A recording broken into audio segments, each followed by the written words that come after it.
जय Hind friends. Bihar police के एक और वीडियो में आपका हार्दिक स्वागत है। आज लेकर आए हैं बिहार पुलिस का वेरी इंपॉर्टेंट क्वेश्चन। अगर यह वीडियो आपको पसंद आए तो केडीबी एग्जाम सिलेक्शन को लाइक शेयर एंड सब्सक्राइब करें। और इस वीडियो का पीडीएफ डाउनलोडिंग करना चाहते हैं तो हमारा Telegram channel KDB exam selection पर जाकर डाउनलोड अवश्य करें। तो देखिए आज का पहला क्वेश्चन क्या कह रहा है। 28 नंबर क्वेश्चन कह रहा है। इससे पहले 1 से 27 तक क्वेश्चन करवा चुके हैं। 28 नंबर क्वेश्चन देखिए, कह रहा है कि निम्न में से किसे सर्व छत्रांतक अर्थात क्षत्रियों का नाश करने वाला कहा गया है। देखिए सर्व छत्रांतक का अर्थ होता है क्षत्रियों को नाश करने वाला, और यह किसे कहा गया है? महापद्मनंद को। इसीलिए इसका सही ऑप्शन ए हो जाएगा। देखिए महापद्मनंद कौन थे? महापद्मनंद नंद वंश के संस्थापक थे। कौन थे? नंद वंश के संस्थापक थे। और ये देखिए नंद वंश से पहले शिशुनाग वंश चल रहा था। शिशुनाग वंश के अंतिम शासक नंदीव्रधन था। नंदीव्रधन की हत्या कर महापद्मानंद ने नंद वंश की स्थापना किया था। और ये गैर क्षत्रिय वंश है। नंद वंश है जो गैर क्षत्रिय वंश है। ये जो नंद वंश के शासक महापद्मानंद था वो नाई था। नाई माने ठाकुर था, दाढ़ी काटने वाला। और एक किसका नाई था? जो शिशुनाग वंश था, शिशुनाग वंश के राजा था जो नंदीव्रधन, उसका ये नाई था। और एक दिन बाल काटते समय नंदीव्रधन को पार कर दिया था महापद्मानंद ने। और नंद वंश में 2 शासक राज किए थे, महापद्मानंद और इसका बेटा था धनानंद। धनानंद के समय ही सिकंदर का आक्रमण हुआ था। नेक्स्ट क्वेश्चन देखिए। नेक्स्ट क्वेश्चन कह रहा है कि सिकंदर कहाँ का शासक था। तो देखिए सिकंदर मकदूनिया का शासक था। मकदूनिया, इसका एक नाम और है मेसोडोनिया। मेसोडोनिया। सिकंदर कहाँ का शासक था? मेसोडोनिया का शासक था। देखिए सिकंदर के पिता का नाम पूछता है। सिकंदर के पिता का क्या नाम था? फिलिप। सिकंदर के पिता का नाम था फिलिप। और सिकंदर के गुरु का क्या नाम था? अरस्तु। और सिकंदर के पत्नी का क्या नाम था? सिकंदर के पत्नी का नाम था रेक्सोना। और सिकंदर 326 ईस्वी पूर्व में भारत पर आक्रमण किया था। और इसकी मृत्यु कब हुई थी? 323 ईस्वी पूर्व में। 323 ईस्वी पूर्व में कहाँ में हुई थी? बेबीलोन में। सिकंदर मकदूनिया या मेसोडोनिया का राजा था और इसकी मृत्यु बेबीलोन में हुई थी 323 ईस्वी पूर्व में। इसीलिए इसका सही ऑप्शन ए हो जाएगा। नेक्स्ट क्वेश्चन देखिए।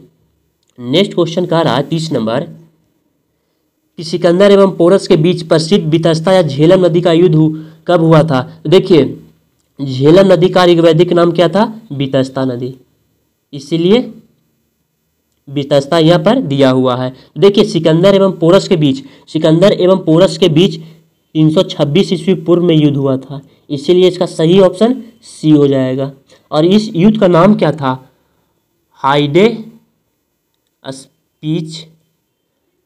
स्पीच क्या होगा? हाइडे स्पीच का युद्ध।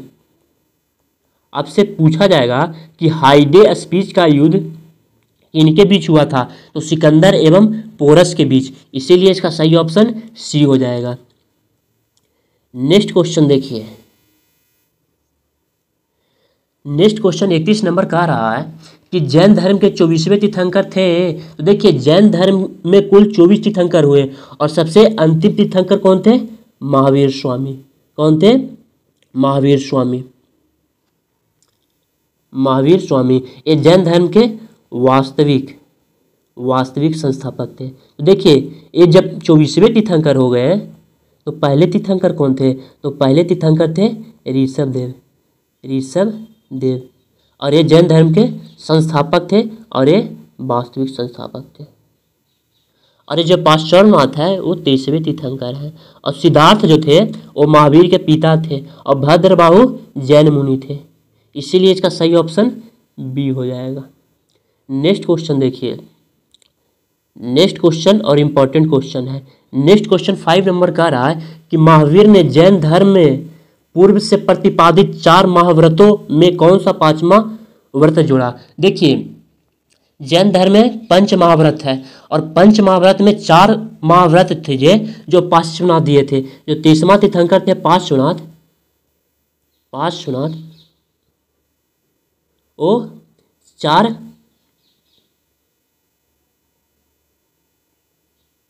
महाव्रत दिए थे और 5वां महाव्रत महावीर स्वामी दिए थे, महावीर स्वामी। और ये 5वां महाव्रत कौन था? ब्रह्मचर्य। इसीलिए इसका सही ऑप्शन सी हो जाएगा, सी हो जाएगा। नेक्स्ट क्वेश्चन देखिए, नेक्स्ट क्वेश्चन कह रहा है कि जैन धर्म में त्रिरत्न है। तो देखिए जैन धर्म में त्रिरत्न की संख्या 3 है, इसीलिए इसको त्रिरत्न कहा गया। सम्यक श्रद्धा, सम्यक ज्ञान, सम्यक आचरण, इसीलिए इसका सही ऑप्शन डी हो जाएगा, डी हो जाएगा। नेक्स्ट क्वेश्चन देखिए, नेक्स्ट क्वेश्चन कह रहा है कि महावीर ने किस भाषा में उपदेश दिया था। देखिए महावीर ने प्राकृत भाषा में उपदेश दिया था, जिसको अर्धमागधी भी कहते हैं, अर्धमागधी। महावीर ने प्राकृत भाषा में उपदेश दिया था और गौतम बुद्ध ने पाली भाषा में उपदेश दिए थे, इसीलिए इसका सही ऑप्शन ए हो जाएगा। नेक्स्ट क्वेश्चन देखिए, नेक्स्ट क्वेश्चन कह रहा है कि महावीर का जन्म कहाँ हुआ था। तो देखिए महावीर का जन्म हुआ था वैशाली के कुंडग्राम में। कहाँ हुआ था? वैशाली के कुंडग्राम में, इसीलिए इसका सही ऑप्शन ए हो जाएगा। आपसे पूछा जाए कि महावीर का जन्म कब हुआ था, तो 540 ईस्वी पूर्व में, 540 ईस्वी पूर्व में वैशाली के कुंडग्राम में। इनका पिता का नाम था सिद्धार्थ, इनका माता का नाम था त्रिशला, और इनकी देखिए पत्नी थी यशोदा। महावीर के पत्नी का नाम क्या था? यशोदा। और महावीर की एक बेटी थी, ये भी पूछा जाता है कि महावीर के बेटी का क्या नाम था? प्रियदर्शना। जब बेटी होगा तो महावीर के दामाद का नाम क्या था? जमाली। इतना महावीर के बारे में देख लीजिए। नेक्स्ट क्वेश्चन देखिए, नेक्स्ट क्वेश्चन कह रहा है कि प्रथम जैन संगीति कहाँ आयोजित की गई थी। तो देखिए प्रथम जैन संगीति पाटलिपुत्र में आयोजित की गई थी। कहाँ? पाटलिपुत्र, इसीलिए इसका सही ऑप्शन सी हो जाएगा। देखिए और कब आयोजित की गई थी? 300 ईस्वी पूर्व में। और इसके अध्यक्ष कौन थे? स्थूलभद्र, स्थूलभद्र। आपसे पूछा जाएगा कि प्रथम जैन संगीति की अध्यक्षता किसने की थी। तो देखिए प्रथम जैन संगीति की अध्यक्षता स्थूलभद्र ने की थी, इसीलिए इसका सही ऑप्शन सी हो जाएगा। और द्वितीय बौद्ध संगीति कहाँ हुआ था? गुजरात के बल्लभी में। नेक्स्ट क्वेश्चन देखिए, नेक्स्ट क्वेश्चन कह रहा है कि महात्मा बुद्ध ने अपना प्रथम उपदेश कहाँ दिया था। तो देखिए महात्मा बुद्ध ने अपना प्रथम उपदेश सारनाथ में दिया था। सारनाथ, सारनाथ को ही ऋषि पतन कहते हैं, ऋषि पतन कहते हैं। और ये कहाँ में है? यूपी में, इसीलिए इसका सही ऑप्शन सी हो जाएगा। महात्मा बुद्ध ने अपना पहला उपदेश सारनाथ में दिए थे और महात्मा बुद्ध ने सबसे अधिक उपदेश कौशल की राजधानी श्रावस्ती में दिए थे। और महात्मा बुद्ध ने अंतिम उपदेश सुभज्ज को दिए थे, ये याद रखिएगा। नेक्स्ट क्वेश्चन देखिए, नेक्स्ट क्वेश्चन कह रहा है कि बौद्ध धर्म में त्रिरत्न है। तो देखिए जिस प्रकार जैन धर्म में त्रिरत्न था उसी प्रकार बौद्ध धर्म में भी त्रिरत्न है, बुद्ध, धर्म, धम्म और संघ, इसीलिए इसका सही ऑप्शन डी हो गया। नेक्स्ट क्वेश्चन देखिए, नेक्स्ट क्वेश्चन 39 नंबर कह रहा है कि महात्मा बुद्ध द्वारा दिए गए प्रथम उपदेश को कहा गया। देखिए महात्मा बुद्ध द्वारा दिए गए प्रथम उपदेश को क्या कहा गया? धर्म चक्र प्रवर्तन, धर्म चक्र प्रवर्तन, इसीलिए इसका सही ऑप्शन सी हो जाएगा। बौद्ध धर्म में महापरिनिर्वाण क्या है? मृत्यु, मृत्यु। और महाभिनिष्क्रमण गृह त्याग, गृह त्याग को महाभिनिष्क्रमण कहते हैं, इसीलिए इसका सही ऑप्शन सी हो जाएगा। नेक्स्ट क्वेश्चन देखिए, नेक्स्ट क्वेश्चन कह रहा है कि बुद्ध के सर्वप्रिय शिष्य थे। देखिए गौतम बुद्ध के सर्वप्रिय शिष्य कौन थे? आनंद थे, इसीलिए इसका सही ऑप्शन बी हो जाएगा। देखिए जो गौतम बुद्ध ने संघ बनाया था उसमें महिलाओं को प्रवेश नहीं दिया गया था, लेकिन बाद में आनंद के कहने पर ही गौतम बुद्ध ने संघ में महिलाओं को प्रवेश दिया था। और सब संघ में प्रवेश करने वाली प्रथम महिला कौन थी? प्रजापति गौतमी। इसीलिए इसका सही ऑप्शन बी हो जाएगा। नेक्स्ट क्वेश्चन देखिए। नेक्स्ट क्वेश्चन कह रहा है कि चंद्रगुप्त मौर्य का प्रधानमंत्री था। तो देखिए, चंद्रगुप्त मौर्य का प्रधानमंत्री चाणक्य थे। चाणक्य का अन्य नाम क्या था? विष्णुगुप्त। विष्णुगुप्त, इनका पूरा नाम था चाणक्य कौटिल्य। और चंद्रगुप्त मौर्य का प्रधानमंत्री थे, इसीलिए इसका सही ऑप्शन ए हो जाएगा।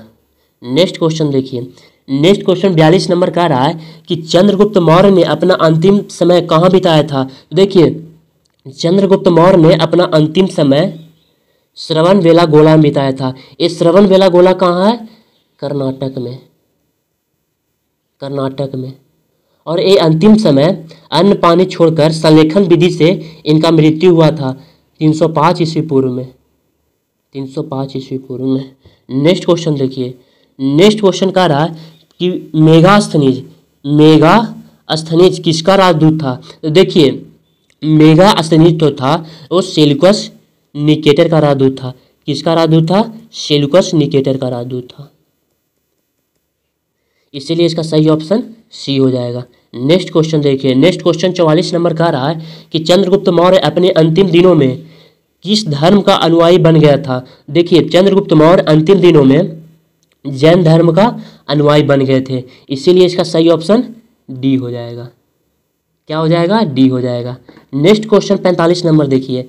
नेक्स्ट क्वेश्चन का रहा है कि अर्थशास्त्र किसकी रचना है। देखिए, अर्थशास्त्र कौटिल्य के द्वारा लिखा गया है, इसीलिए इसका सही ऑप्शन ए हो जाएगा। जो अर्थशास्त्र पुस्तक है वो किस भाषा में है? संस्कृत भाषा में। और ये गद्य और पद्य दोनों में लिखा गया है। अर्थशास्त्र पुस्तक है जो गद्य और पद्य दोनों में लिखा गया है। और ये राजनीतिक से संबंधित पुस्तक है।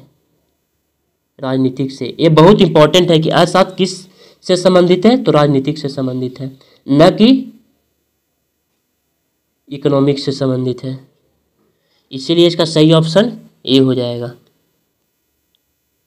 देखिए, अर्थशास्त्र पुस्तक में 15 अधिकरण है, माने 15 टॉपिक है, 150 अध्याय है, 150 अध्याय है और 6000 श्लोक है अर्थशास्त्र पुस्तक में।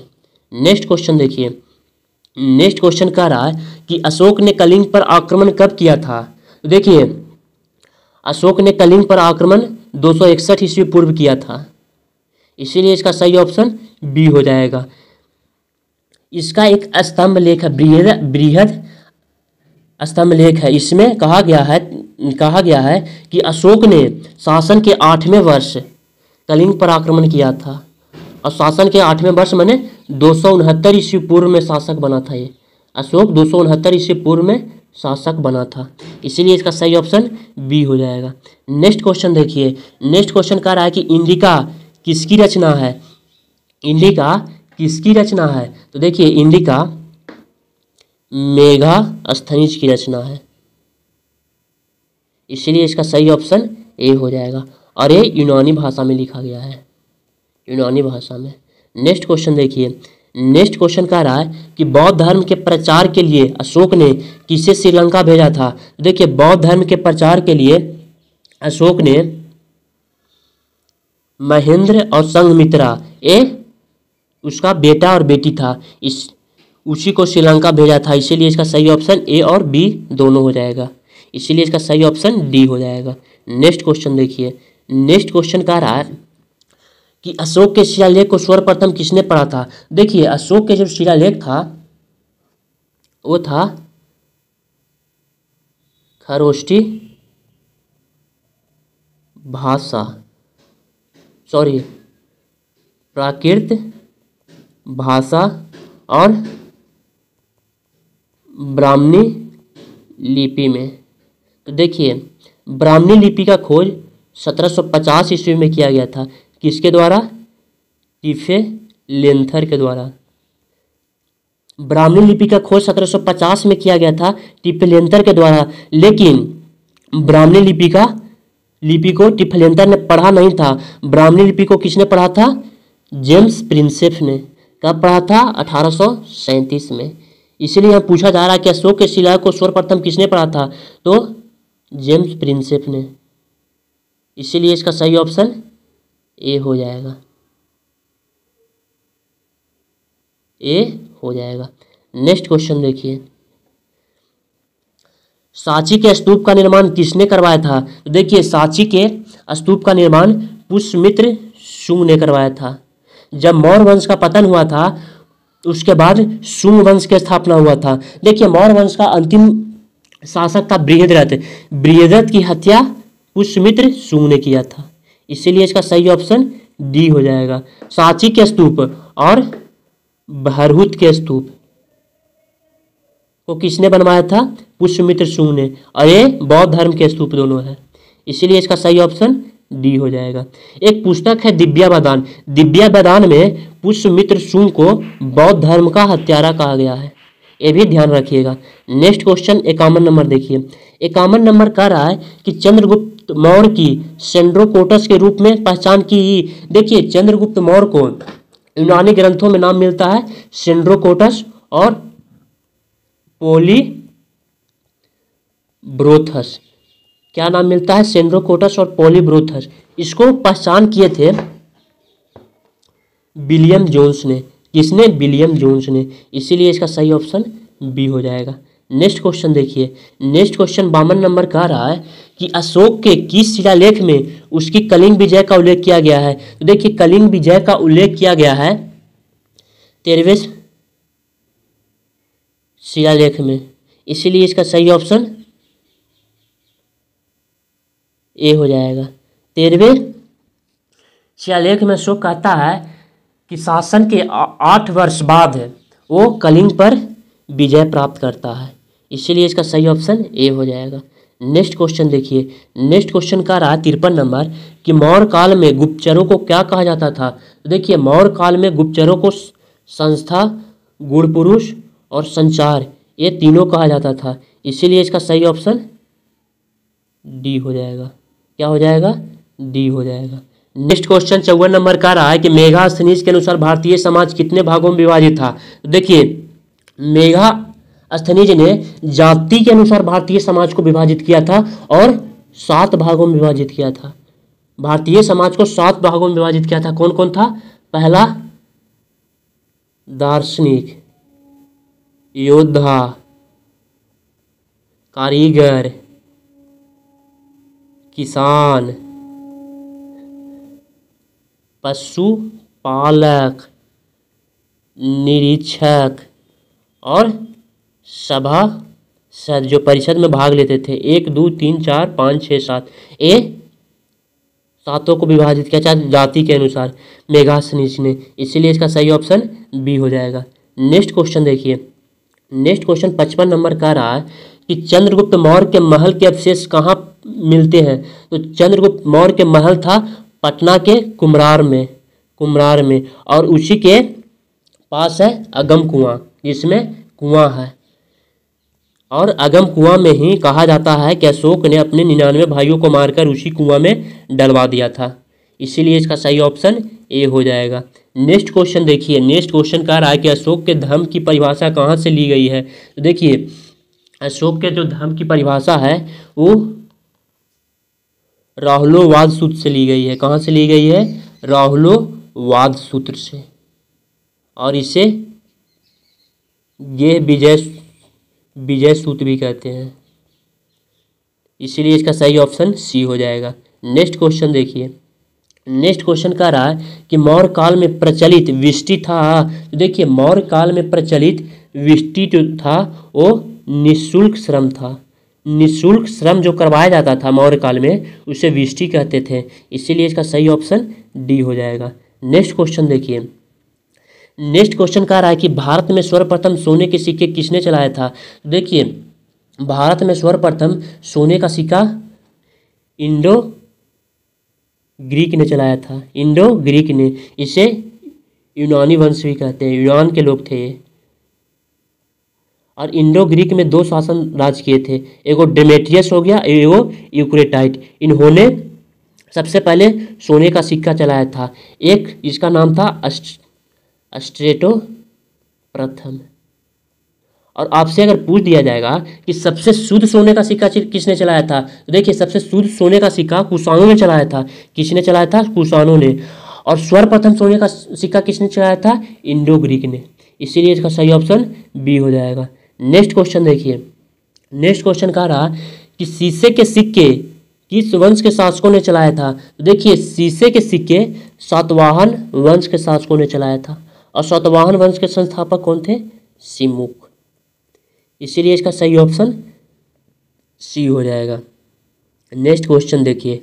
नेक्स्ट क्वेश्चन 60 नंबर का रहा है कि ब्राह्मणों को सर्वप्रथम भूमि अनुदान देने की प्रथा किनके समय प्रारंभ हुई थी? तो देखिए ब्राह्मणों को सर्वप्रथम भूमि अनुदान देने की प्रथा सातवाहनों के समय शुरू हुई थी। सातवाहन लोगों ने ब्राह्मणों को भूमि अनुदान करते थे।